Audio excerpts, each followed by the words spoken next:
So I really feel that you can't really empathize and understand an actual process unless you kind of have tried it. And so it was a walk a mile in my Nancy Sinatra boots. But yeah, so I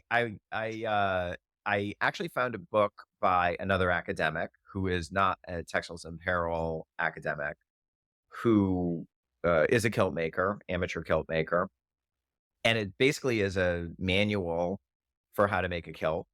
She, by the way, when I initially talked to her about the idea for my dissertation, said, "That is the stupidest idea for a dissertation I've ever heard." But that's besides the point.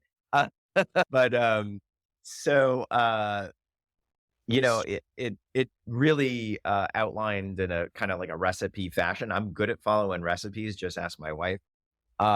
So but I threw a little curveball into it where I was like, okay, Howie does non-traditional kilts. He does them in denim and leather. I'm not adventurous enough to do a leather kilt, but I said, let me try it in denim. And then 20 sewing needles later, I realized that denim is kind of a hard thing to sew. But yeah, I think what it really gave me empathy for was the process of the, calculation of Mhm. the measurements, the marking, that it's architectural.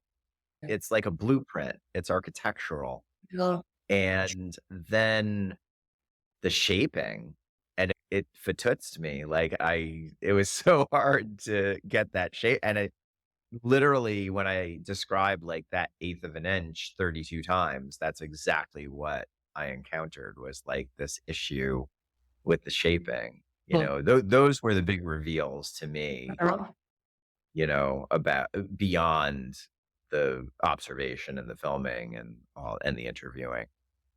Yeah. so when you were in the data analysis part of your research, how did the fact that you actually also made one of the products help you analyze that data? Um, I think by comparing it with the interview data of them talking about things that make a quality kilt in their opinion.